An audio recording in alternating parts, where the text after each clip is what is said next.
खुलुमबाय बेयो बड'लेण्ड इंखं टेलिभिजन दिनै 27 जुलाइ 2022 बुधबार खालि सानसेनि बरादखौ नोंथांमोननि खाथियाव लाबोदों आं सदानन्द दैमारिया।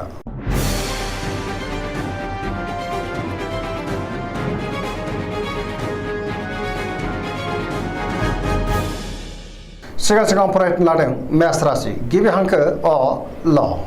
दिनैनि साना मोजां आरो गाज्रिनि गेजेरजों बाबेनलांगोन। गोजोननि आंखाल जानोबो हागौ। गोसोआव जिंगाया बांगोन। गुबुननि थाखाय नाङा फाङा जेंनायाव गोग्लैनांनोबो हागौ। सांग्रां जानाया गाहाम। गोसोखौ दिनै जोबोर गुदुं गुजुं मोनगोन। मावनो लानाय खामानिखौ मावफुंनो हागोन।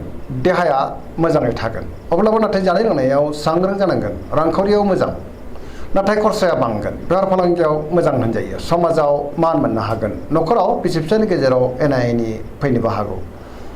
गोसोनि साननायफ्रा गोरोबाबो जानो हागौ। बहाबा दावबायनो एबा हान्थिनो खाबु मोनगोन। लाइमोनफोरा जोबोर रमान्टिक जागोन आरो गावबा गावनि गोसोनि साननायखौ फोरमायलायनो हागोन।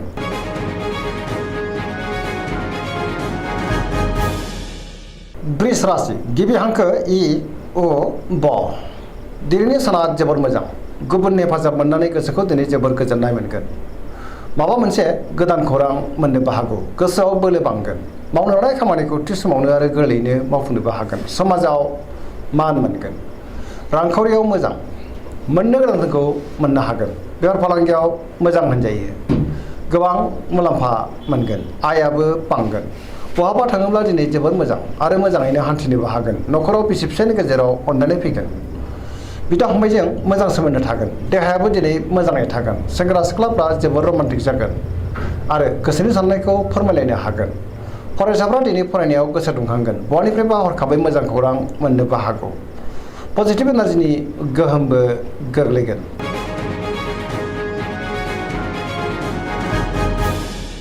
मिथुन राशि गिबि हांखो क स। दिनैनि साना जोबोर मोजां। जेरावबो जाफुंसार जानो हागोन। पजिटिभ एनार्जिनि गोहोम गोग्लैगोन। गोसोखौ दिनै जोबोर गोजोननाय मोनगोन। गुबुनजों मोजां सोमोन्दो लाखिनोबो रोंगोन। सुथुरखौ गोरलैयैनो फेजेननो हागोन। गोबां खामानिखौ दिनै गोरलैयैनो मावफुंलांनो हागोन। देहाया मोजाङैनो थागोन। रांखावरियाव मोजां। बेफार फालांगियावबो दिनै जोबोर मोजां होनजायो। न'खरावबो अनलायनाय फैगोन। समाजाव मान मोनगोन। मावनो लानाय खामानिखौ थि समावनो आरो गोरलैयैनो मावफुंनोबो हागोन। गुबुननि हेफाजाब मोनगोन। बहाबा थांनो एबा दावबायहैनो खाबु मोननो हागौ। गोसोनि बोलोआ बांगोन। गियाननि आंखाल जानाय नङा। लाइमोनफोरनि गोसोआ दिनै जोबोर रमान्टिक जागोन आरो गोसोनि साननायखौ फोरमायलायनो हागोन। धोरोमारि बिथिङावबो दिनै गोसो दुंखांगोन। गोसोनि साननायफ्रा मोगथाङाव जाफुंगोन।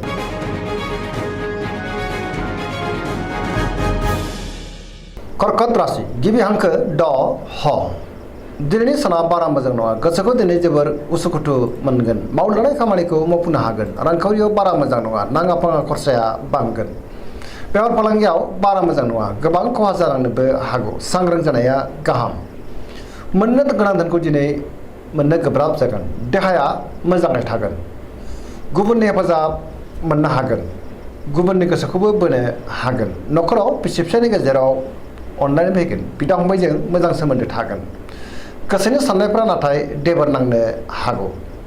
समाजाव बयजोंबो गोरोबनो गोब्राब जागोन। लाइमोनफोरनि गोसोआ दिनै रमान्टिक जागोन।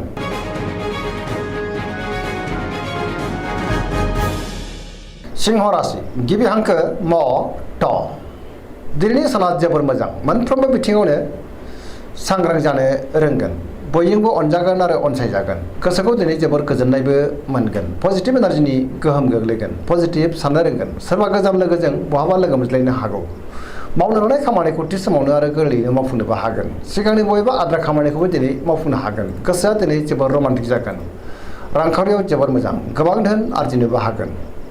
अब्लाबो नाथाय खरसायाबो बांगोन। बेफार फालांगियाव मोजां होनजायो। न'खराव दिनै बिसि फिसायनि गेजेराव अनलायनाय फैगोन आरो गोजोन थासारि मोननो हागोन। गोसोनि बोलोआ बांगोन। समाजाव मान मोनगोन। गुबुननि गोसोखौबो गोरलैयैनो बोनो हागोन। सेंग्रा सिख्लाफोरा जोबोर रमान्टिक जागोन। गावबा गावनि गोसोनि साननायखौ फोरमायलायनोबो हागोन।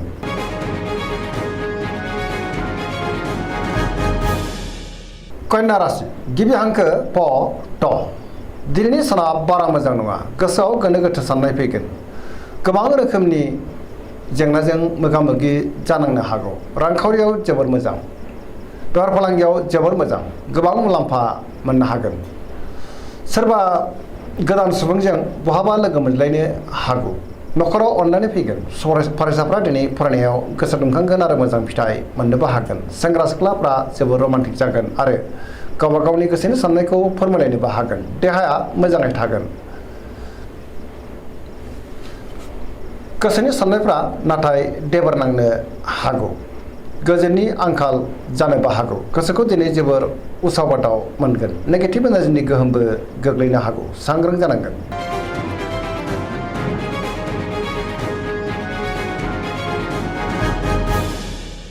तुला राशि गिबि हांखो र ट। दिनैनि साना मोजां आरो गाज्रिनि गेजेरजों बाबेनलांगोन। गोसोआव गोजोननि आंखाल जानो हागौ। गोसोखौ दिनै जोबोर उसुखुथु मोनगोन। गोसोनि बोलोआ लोरबां जागोन। गोसोनि साननायफ्राबो देबार नांनो हागौ। मावनो लानाय खामानिखौ मावफुंनो हागोन। देहाया नाथाय बारा मोजां थानाय नङा। जानाय लोंनायाव सांग्रां जानांगोन। रांखावरियाव मोजां, मोननो गोनां धोनखौ मोननो हागोन। बेफार फालांगियावबो दिनै जोबोर मोजां मुलाम्फा मोननो हागोन। आयाबो बांगोन। न'खराव बिसि फिसायनि गेजेराव अननानै फैगोन। समाजाव मान मोनगोन। बहाबा थाङोब्ला दिनै जोबोर मोजां आरो मोजाङैनो हान्थिनोबो हागोन। फरायसाफ्रा दिनै फरायनायाव गोसो दुंखांगोन आरो मोजां फिथाइ मोनगोन। लाइमोनफोरनि गोसोआ दिनै जोबोर रमान्टिक जागोन।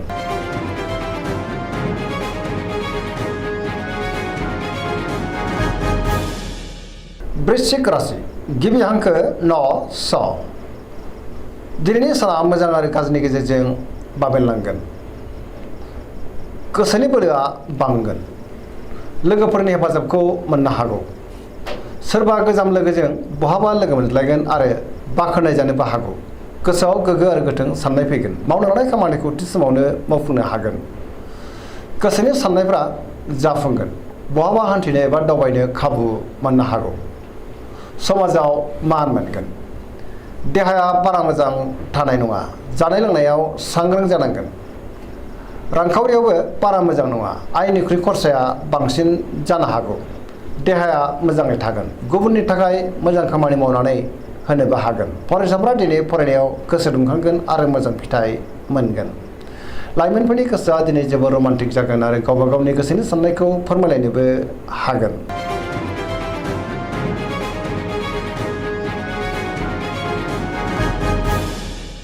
धनु राशि गिबि हांखो ध फ भ। दिनैनि साना जोबोर मोजां। समाजाव गोबां मान मोनगोन। गुबुननि हेफाजाब मोनगोन। गोसोआव पजिटिभ साननाय फैगोन। पजिटिभ एनार्जिनि गोहोमबो गोग्लैगोन। सोरजोंबा बाख्नाय जानोबो हागौ। गोसोनि बोलोआ बांगोन। धोरोमारि बिथिङाव दिनै गोसो दुंखांगोन। मावनो लानाय खामानिखौ थि समावनो आरो गोरलैयैनो मावफुंनोबो हागोन। सिगांनि बबेबा आद्रा खामानिखौबो दिनै मावफुंनो हागोन। रांखावरियाव जोबोर मोजां, अब्लाबो नाथाय खरसायाबो बांगोन। बेफार फालांगियाव दिनै जोबोर मोजां होनजायो। देहायाबो मोजाङैनो थागोन। न'खराव बिसि फिसायनि गेजेराव अननानै फैगोन। बिमा बिफानि अननाय आरो बोरखौ मोनगोन। लाइमोनफोरनि गोसोआ दिनै जोबोर रमान्टिक जागोन आरो गावबा गावनि गोसोनि साननायखौबो फोरमायलायनोबो हागोन। फरायसाफ्रा दिनै फरायनायाव गोसो दुंखांगोन आरो मोजां फिथाइ मोननोबो हागोन।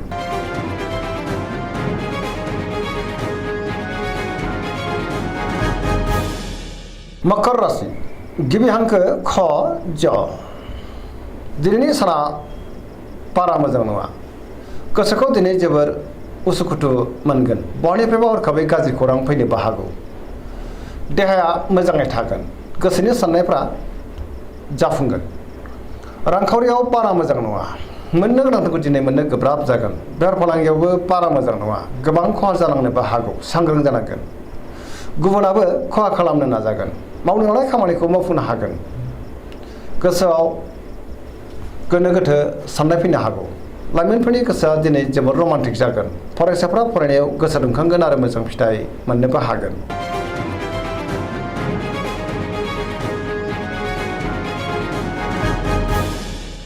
कुम्भ राशि गिबि हांखो ग स। दिनैनि साना जोबोर मोजां। गोसोनि बोलोआ बांगोन।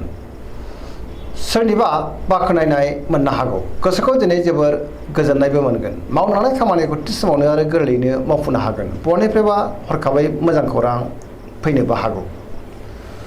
समाजाव मान मोनगोन। रांखावरियाव जोबोर मोजां। गोबां धोन आरजिनो हागोन। मोननो गोनांखौबो दिनै मोननो हागोन। बेफार फालांगियाव जोबोर मोजां। देहाया दिनै मोजाङैनो थागोन। न'खराव बिसि फिसायनि गेजेराव अननानै फैगोन। गोसोनि साननायफ्रा जाफुंगोन। सेंग्रा सिख्लाफ्रा जोबोर रमान्टिक जागोन आरो गावबा गावनि गोसोनि साननायफोरखौबो फोरमायलायनोबो हागोन। धोरोमारि बिथिङावबो दिनै गोसो दुंखांगोन।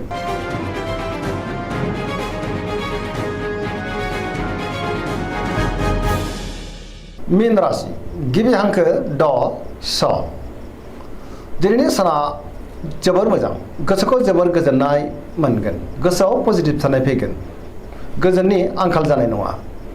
माबा मोनसे मोजां खौरां मोननोबो हागौ। सोरजोंबा बाख्नाय जानोबो हागौ। गोसोखौ दिनै जोबोर खुसि मोनगोन। देहाया मोजाङैनो थागोन। रांखावरियाव मोजां। बेफार फालांगियावबो मोजां होनजायो। न'खरावबो अननायनो फैगोन। गुबुननि थाखाय गोबां मोजां खामानि मावनानै होनोबो हागोन।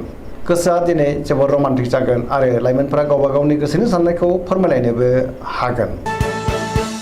दिनैनि राशि फरायनाया एसेनोसै। जोबनायाव बेखौनो खावलायो जाहाथे नोंथांमोना सानफ्रामबो जोंनि बे बड'लेण्ड इंखं टेलिभिजनखौ नायबाय थायो आरो साबस्क्राइब खालामो, लोगोसे लाइक खालामो आरो शेयार खालामो। एसेनोसै, गोजोन्थों।